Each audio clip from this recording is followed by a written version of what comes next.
구약 성경은 오실 예수님에 대해서 500회 이상 예언되어 있어요. 구약 성경은 예수님의 책이에요.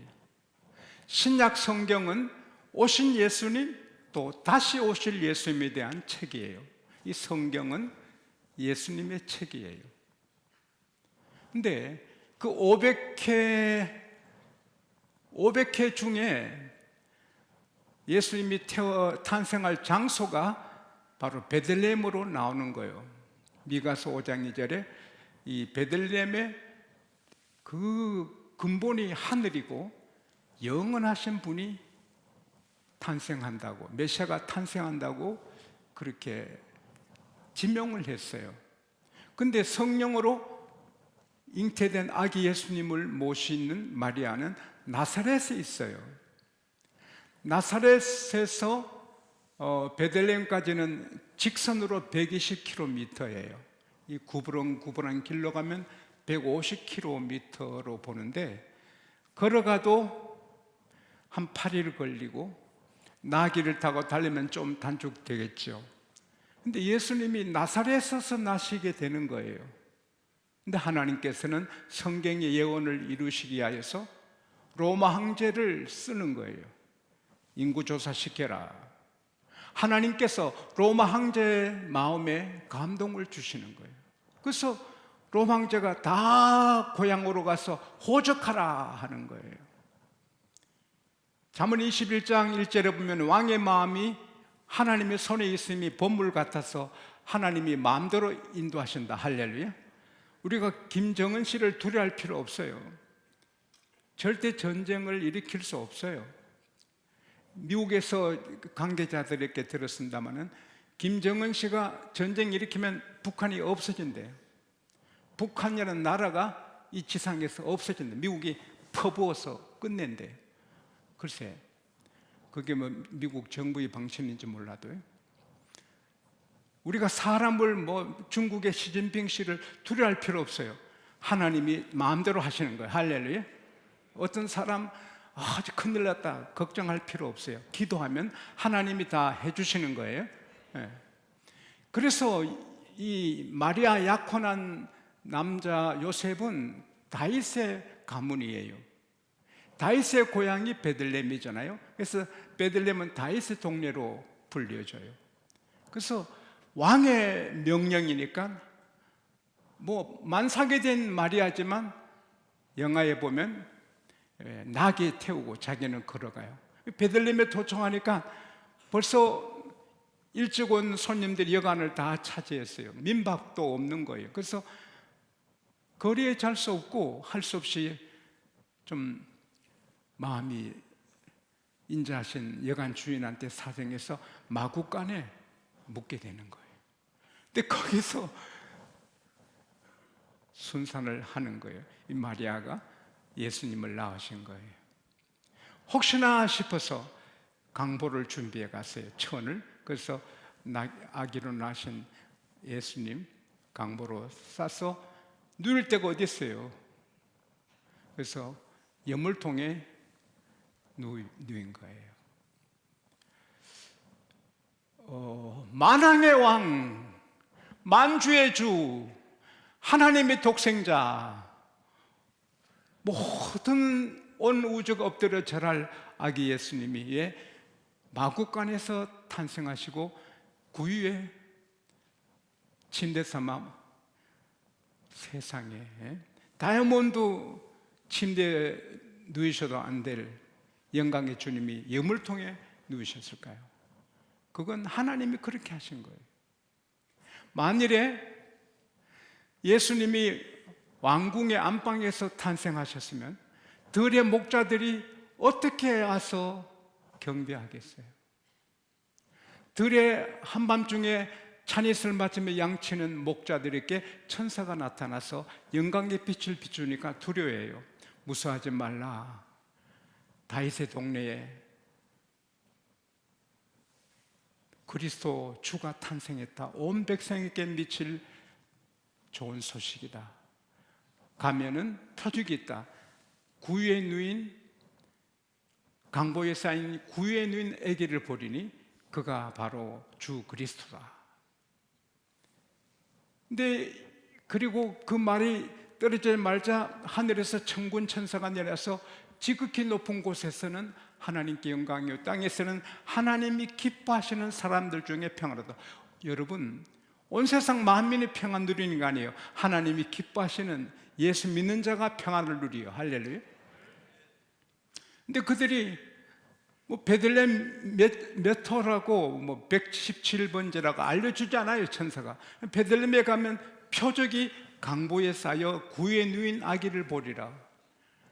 막 설레이는 마음으로 달려가니 쉬워요. 베들레헴이 작은 동네가 아니지만 사람들이 시끌벅글한 거예요. 새벽에 아기가 났으니까 손님들도 구경 나오고 여관 직원들도 나오고 주인도 나오고 시끌벅글한 거예요. 또 불이 켜 있어요. 그 시끌벅글한 집에 가니 그 마구간에 여물통에 아기가 누워 있어요. 그래서 아기 예수님인 걸 알고 경배하잖아요. 동방의 박사들이 신비로운 별을, 오늘 밤에 말씀이 나옵니다만 결국 베들레헴에서 탄생하신다는 소식 듣고 베들레헴에 오는데, 만일 베들레헴에 어떤 부잣집 안방에 예수님이 나셨으면 동방 박사들이 어떻게 알겠어요? 집집마다 문을 다 두드려야 되나요? 근데 악자짓거라고 불이 밝혀진 곳에 가니 마구간에 여물통에 아기 예수님이 계시니 이분이 메시아구나. 그래서 엎드려 경배하잖아요. 사랑하는 여러분, 만일에 예수님이 큰 부잣집 별장에 계시거나 왕궁의 안방에서 탄생하셨으면 사람들이 뵐 수 없어요. 경배할 수 없어요. 여물통이니까 누구든지 와서 예수님 만나 구원받을 수 있는 거예요. 오늘의 교회는 여물통에 아기 예수 누워 계신 구유 같아요. 교회가 절간처럼 깊은 산속에 있으면 누구든지 가기가 어려워요. 교회가 큰 기업 재벌 회장 집처럼 뭐 진돗개가 있고 막 들어가는 게 어려우면 어떻게 교회에 오겠어요? 그 교회는 길 가는 사람이 누구든지 와서 들어올 수 있는 거예요. 제가 개척교회 할 때, 제가 개척교회 5년간 했는데, 한 번은 예배 드리는데 어떤 부인 둘이 시장 바구니 들고 들어오는 거예요. 장 보러 가다가 교회 들어오는 거예요. 교회는 고등학교 졸업 이상만 와야 된다. 아니에요. 남녀노소 빈부 귀천 아무런 거기에 제한이 없어요. 따라합시다. 누구든지. 그래서 교회는 예수님이 누워 계신 구유와 같은 거예요. 다 쉽게 와서 예수 믿을 수가 있습니다. 할렐루야. 하나님께서 온 세상 만민이 쉽게 와서 구원받도록 그 표적으로 구유에 누우신 아기로 표적을 삼으신 거예요. 우리 양곡교회는 예수님이 누워 계신 구유예요. 그래서 많은 사람을 이곳으로 인도해야 하는 거예요. 우리는 구원받았어요. 우리는 지금 죽어도 천국이에요. 그러나 이 아기 예수를 모르고 멸망길을 가는 자가 많아요. 제가 택시를 타면 말을 많이 하는데 전도하려고 그 기사님을 높여드리고 또 복음을 전합니다. 그런데 한 번은 큰 회사에 계시다 해고당해서 이 사업 저 사업에서 실패를 해서 이제 마지막에 택시 영업용 기사를 하시는 분인데, 자기는 아무리 해도 안 되니까 죽어야 되겠다. 그래서 가속으로 팍 밟으면 탁 부딪혀서 팡 하는 순간에 깨끗하게 죽는 그 장소를 찾아다녔대요. 젊은 사람인데, 또 부인은 결혼 오래 생활해도 애가 없었고, 근데 발견하고 여기에 부딪히면 되겠구나 발견하고, 자 언제 죽지? 이러는데 전화가 온 거예요. 자기 내가 병원에 가니 잉태했대요, 애 가졌대요 하니까, 정신이 번쩍 들더래요. 내가 죽으면 내 아이지 어떡하나. 그래서 죽지 않고 지금까지 일한다 하더라고. 그 아기가 나면 그게 희망이고 소망이고 가정의 기쁨이 되는 거예요. 그러나 사실은 한 가정에 아기가 나면 모두 기뻐하지만 슬픈 일이거든요. 왜? 태어나면서부터 죽음의 길로 가거든. 태어나면서부터 암에 안 걸리고 교통사고 없어도 무덤으로 가거든요. 이 모든 사람의 운명이에요. 누구든지 태어나면 그때부터 죽기 시작하는 거예요. 독일의 한 철학자가 인생이 뭐냐? 왜 사느냐? 도대체 인생 어디로 가느냐? 답을 찾지 못했어요. 도서관에서 인생에 대한 책을 다, 철학적인 책을 다 찾아 읽어도 답이 없어요. 하루는 이른 아침에 산책하는데 한 고등학생이 한 손에 책 들고 한 손에 가방 들고 공부하면서 열심히 가요. 바쁜 걸음으로. 학생 잠깐 이야기하세요. 어디 가는가? 보시면 몰라요. 학교 가죠. 왜 가지? 공부하죠. 공부해서 못하게 대학 가죠. 대학 가서 못하게 그래야 직장 하나 얻죠. 직장 얻어 못하게 돈 벌죠. 돈 벌어 뭐하게 장가 가죠. 장가 가서 뭐하게 애 낳죠. 그래서 뭐하게 애들 잘 기르고 애들 가정도 일궈줘야 되죠. 그리고 그 다음엔 노후 준비해야죠. 노후 준비한 다음에는 세계 여행이나 한번 하랍니다. 그래 세계 여행하고는 늙죠. 그 다음에는 죽는 길밖에 없잖아요. 그러니까 기분 나빠. 모르겠어요. 자네 지금 그렇게 열심히 가는데 결국 무덤으로 가잖아.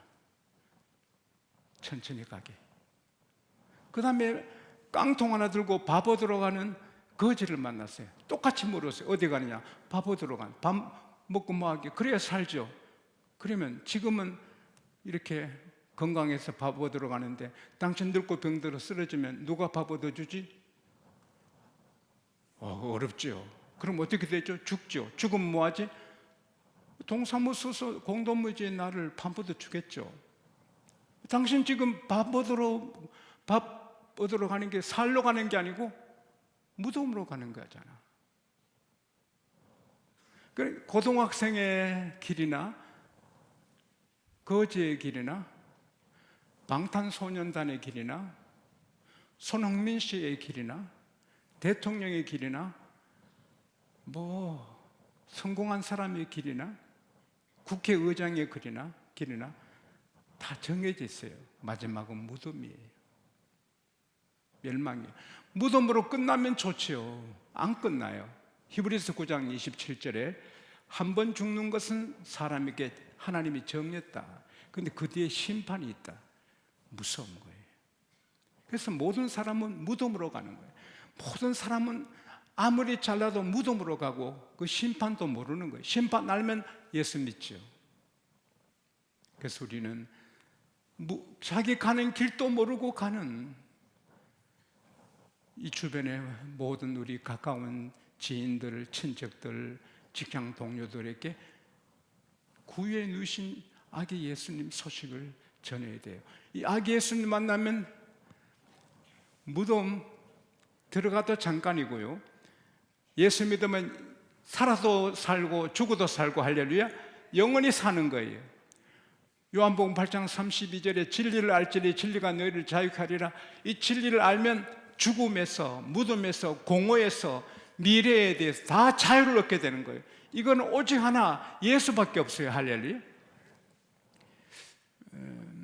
성철 스님은 영어, 독일어, 프랑스어, 중국어, 일본어 5개 국어를 했어요.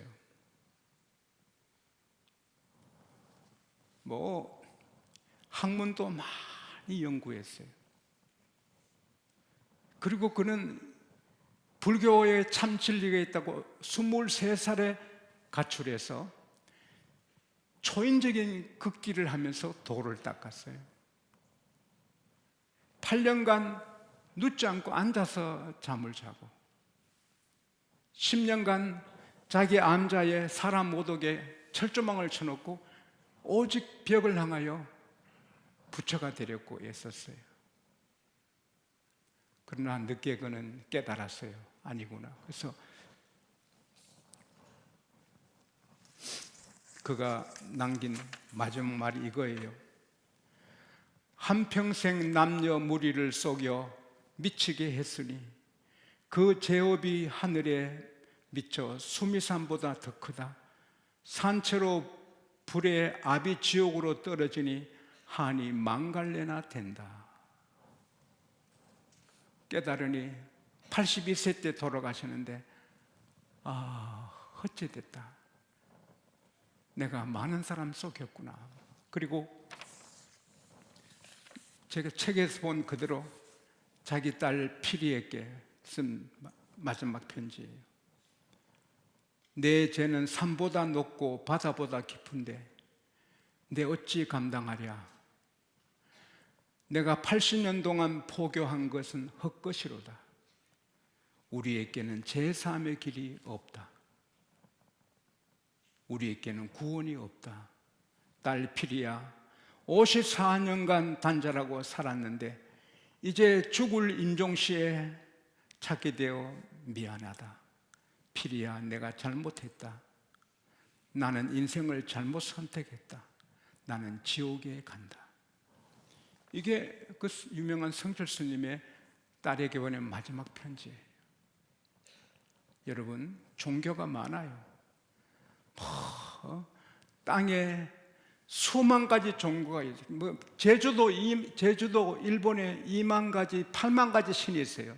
그러나 구원의 길은 오직 예수뿐이에요. 구해 누신 예수뿐이에요. 이것을 알려줘야 돼요.